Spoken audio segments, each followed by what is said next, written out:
Every day on this channel, I go through everything Elon said on X in the last 24 hours. And here's how many times Elon posted about each subject today. I will cover everything he said about each topic before moving on to the next one. And starting with Tesla, Sam Altman said a tale in 3 acts. You can see he placed an order for a Roadster back in July of 2018. And he put down a payment for $45,000 to reserve it. Then you can see up here he'd like to cancel his reservation, saying, "Could you please refund me the $50K?" And then he got the email that his message wasn't delivered to reservations@tesla.com, address not found. So Elon responded to this saying, "You stole a non-profit." And then he said again, "And you forgot to mention Act 4, where this issue was fixed and you received a refund within 24 hours. But that is in your nature." And Vittorio quoted that saying, 911, "I'd like to report a murder." And Elon had a laugh at that one. And Sawyer Merritt says, "Good Lord, how many Cybertrucks did SpaceX order?" Elon said Cybertrucks get preferential parking, as they look much more futuristic than normal cars and are poetically aligned with the stainless steel of Starship. And Mr. Afshar used to work at Tesla. He said, "Please vote yes to increase shareholder value." He's talking about Elon's upcoming package. He said there's no better leader than Elon to make Tesla's ambitious goals a reality and drive us into an age of abundance. He has always led from the front lines, putting all of his chips on the table to support the mission. And Elon said, "Thanks." And Michael Dell also said to vote for Elon, and Elon again said, "Thanks, Michael." And this XAI employee quoted Michael saying, "Voting rights of founders for these companies for context. Dropbox has 77%, Meta has 61%, Google 51%, Shopify 51%, Snapchat has 88%. Elon said not obvious why super voting stock was so important for Dropbox. And JC Christopher did 8 hours of Uber last night, all on Tesla FSD 14.1.4,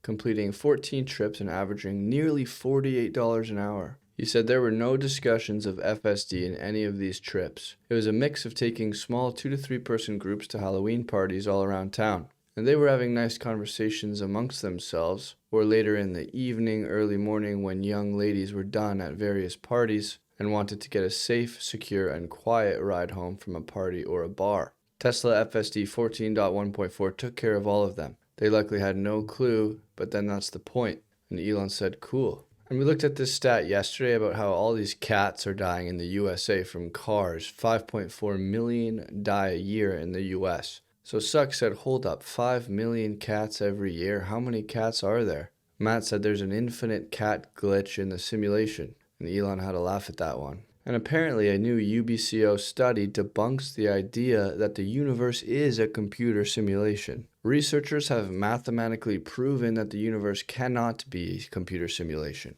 Their paper in the Journal of Holography Applications in Physics shows that reality operates on principles beyond computation. Using Gödel's incompleteness theorem, they argue that no algorithmic or computational system can fully describe the universe, because some truths, so-called Gödelian truths, require non-algorithmic understanding, a form of reasoning that no computer or simulation can reproduce. Since all simulations are inherently algorithmic, and the fundamental nature of reality is non-algorithmic, the researchers conclude that the universe cannot be and could never be a simulation. So Elon says, "I'm not saying that we're for sure in a simulation, but reaching the firm conclusion that we are not based on pseudoscience is ridiculous." And BMW just got driver control assistance systems approval for its motorway assistant, which is a level 2 hands-free model, in mere months, usable across 60 European countries starting this month. Meanwhile, European Tesla owners are still waiting on supervised FSD. Why the double standard? Europe is missing the autonomy revolution.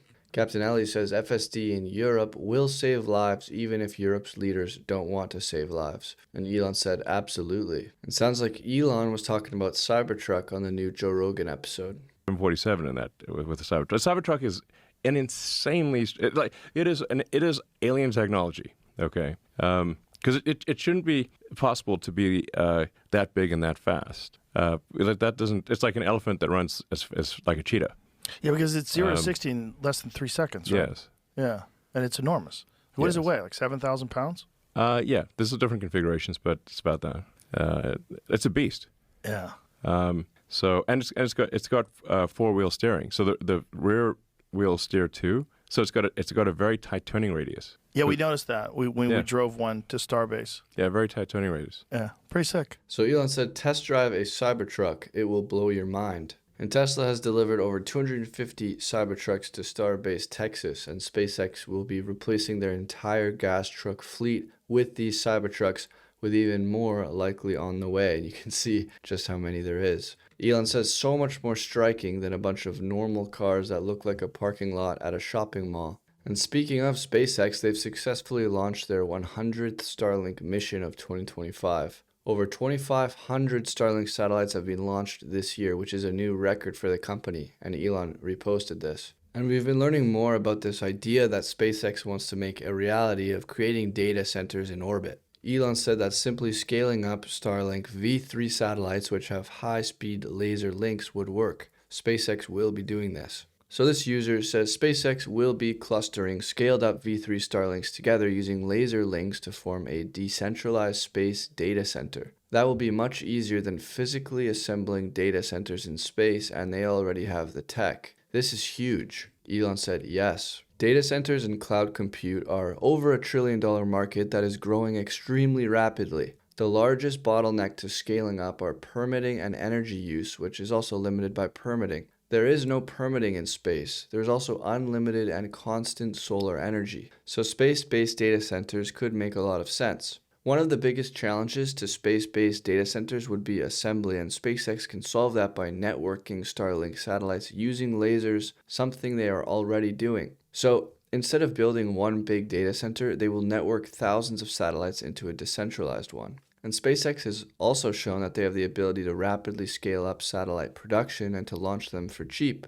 So they are essentially extremely well positioned to become not just the leader in space-based compute, but in compute overall. This alone has the potential to be over a $100 billion a year business. Now combine that with regular Starlink and with direct to sell, and SpaceX might become one of the most profitable companies ever. Mars is happening. And Elon replied to this saying, bullseye. Casey said, note that SpaceX can easily slap an H100 or 10 onto a Starlink satellite. It's already set up host payloads. This will enable a direct measurement of demand elasticity. Whether this is useful, I'm not sure. The satellite can run inference, but handing off foreground-based customers is very painful compared to simply running a bent pipe to a nearby ground-based data center, which will have a durable cost advantage at the cost of about 1 millisecond of additional latency. For co-orbiting inference demand, or even on the same satellite, who knows? NASA used to put a lot of brain sweat into on-orbit signal processing because the satellites were always constrained by data link budget. But Starlink can stream more than 1 terabit per second, which is enough to sample nearly the entire radio spectrum at baseband, then process it asynchronously on the ground. I will be interested to see which corner cases this works for. And Elon said, think in terms of Kardashev 2 and the path becomes obvious. Kardashev 2 refers to harnessing all of the energy from the sun. And Casey also says that, did you know that NASA's Orion program has spent over $30 billion in 20 years and still hasn't flown people? Has a fundamentally unsafe heat shield. It hasn't tested life support yet and is too heavy to go to the moon or pretty much anywhere. Why are we putting this useless boondoggle on the critical path for the Artemis program? 1,400 days until China takes the moon. 12,000 juicy words below. Elon said, sounds problematic. And Elon says that Starship will travel from Texas to Australia in under 40 minutes. Starship was able to do a soft landing in the Indian Ocean just west of Australia. Which and it got there from Texas in 35, 40 minutes type of thing. So it landed even though you put it through this situation where it has compromised shield. It had an unusually we brought it in hot, like an extra hot trajectory with missing tiles to see if it would still make it to a soft landing, which it did. Now, I should point out, there were some holes that were burnt into it, but it was robust enough to land despite having some holes burnt into it. Because it's coming in like a blazing meteor. You can see the real-time video. Well, tell me the speed again, because the speed was bananas. You were talking about... Yeah, it's like 17,000 miles an hour. Or like 25 times the speed of sound or thereabouts. So so think about it, like it's like 12 times faster than a bullet from an assault rifle. bullet from a sulfur rifle is around Mach 2. And it's huge. Yeah.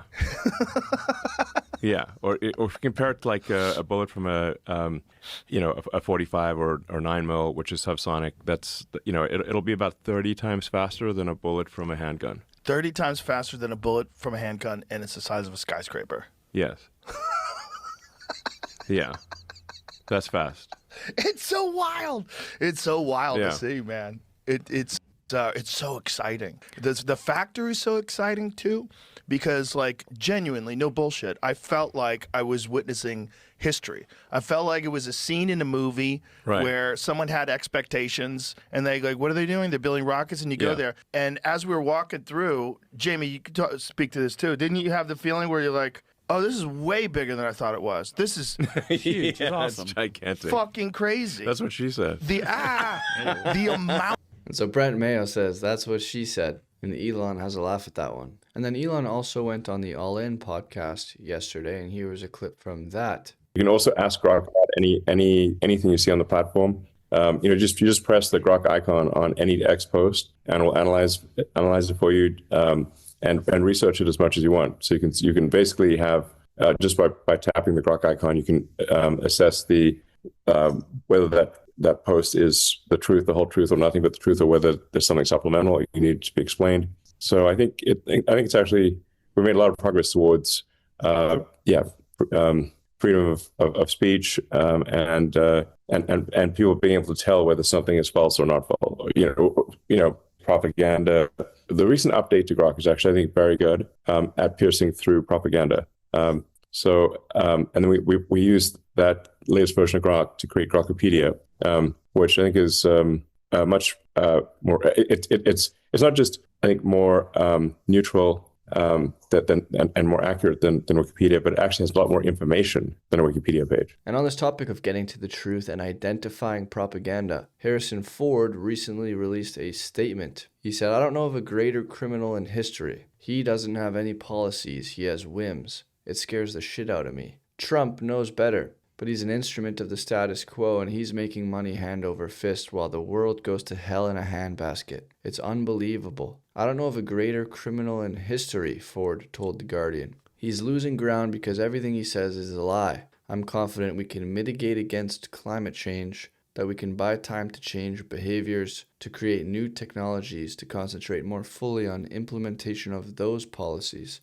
But we have to develop the political will and intellectual sophistication to realize that we human beings are capable of change. We are incredibly adaptive. We are incredibly inventive. If we concentrate on a problem, we can fix it most times. Elon said bro thinks the legacy media is real. And Elon said on Joe Rogan yesterday, if intelligence agencies aren't trying to read my phone, they should probably be fired. And Grum says, what's funny is that Elon is just as likely to post his hot takes to X directly for everyone to read. And Elon had a laugh at that one. And Pat McAfee says, ladies and gentlemen, College Game Day live from beautiful Salt Lake City. It's a 3-hour live stream. Elon said, welcome. And what are the non-obvious second and third order effects of this? Capital expenditures by the quarter just rising rapidly since 2018 from Microsoft, Amazon, Alphabet, and Meta as they ramp up their compute spending. What are the second and third order effects of this? The monkey replies saying, Chipotle buys NVIDIA GPUs.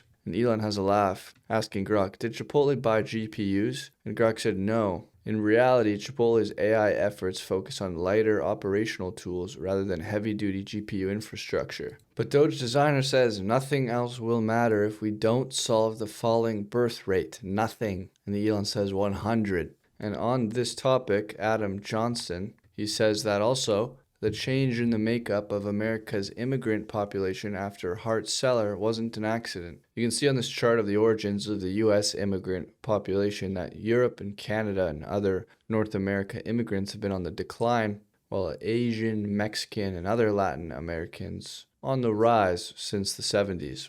Elon said the much bigger issue is domestic birth rate, which has been below replacement rate for 55 years. And apparently Elon blows Joe Rogan's mind with his theory on a government shutdown. The reason you have the standoff is because if the hundreds of billions of dollars to create a financial incentive to have this giant magnet to attract illegals from every part of Earth to these states. If that is turned off, the illegals will leave because they're no longer being paid to come to the United States and stay here. Wow. And then they will lose a lot of voters. The Democratic Party will lose a lot of voters. And they would have a very difficult job if this is kicked out of reintroducing it into a new bill. Yes. Especially once things start normalizing.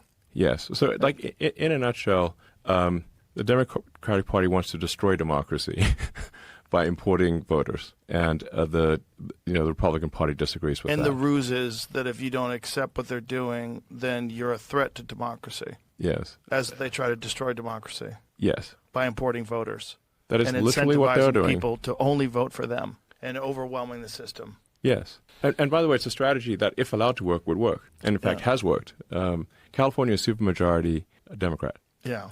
And there's so much gerrymandering that occurs. It's crazy. So Secular Talk, he quotes that, and he says, just incredibly shameless lies from the world's richest man, who illegally cut pediatric cancer research and Meals on Wheels. And the biggest dupe in the world, Joe Rogan, swallows it whole. John Cleese says, Elon just fell off the end of he spectrum. Elon replied saying, senility is tragic to observe. Tesla MD replied saying, Elon does not need and never needed therapy. Cleese, on the other hand, Elon said, please put never went to therapy on my gravestone. And inventor of the car fart. And Elon has a laugh at that one. And in this clip, Joe Rogan said that they'll pretend that Hillary Clinton didn't do multiple speeches where she said that the election was stolen and Russia stole the election with no evidence. But when Trump questions the election when he lost, it's a threat to democracy. So Joe Walsh says, come on, Joe Rogan, please be better than this. Donald Trump is the only president in American history who lost an election and refused to accept the results and refused to concede. Hillary publicly conceded the day after she lost to Trump. Stop spreading bullshit, man. So John Cleese said, only in America. And Elon said, you fled Britain to live in Nevis.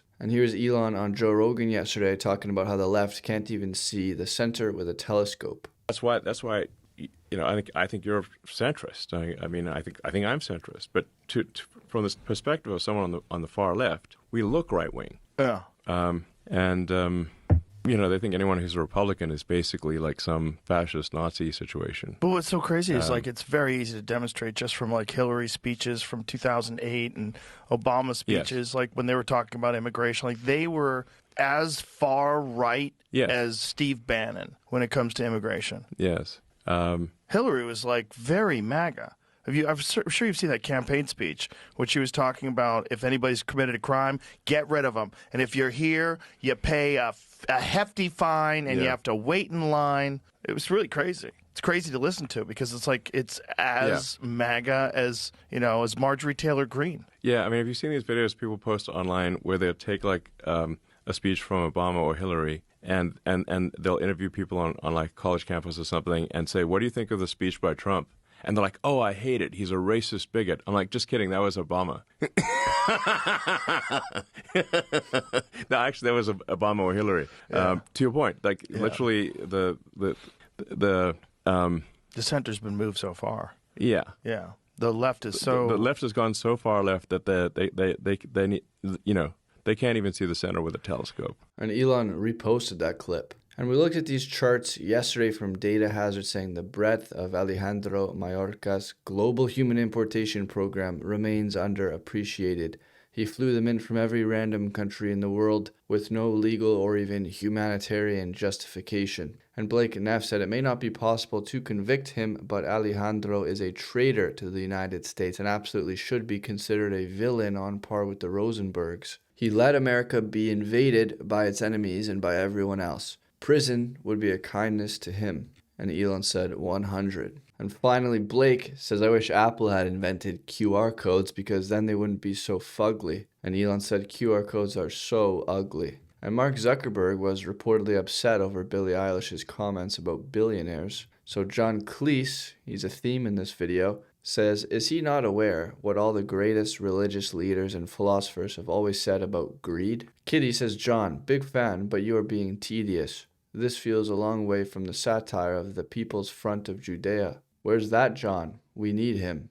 Elon said bullseye. So that is everything that Elon said today. SpaceX is buying a lot of Cybertrucks. How many cats truly are there in America? But in all seriousness, things are getting crazy. You see the capex spending from these big companies. You see what's about to go on at SpaceX with data centers in space. The shareholder meeting is less than a week away, and lots of clips today from Joe Rogan and the All In Pod. So if you guys haven't yet, make sure you guys check out those full editions. And if you guys want early access to these videos, you can gain access by joining this channel as a member. And I'll see you guys tomorrow.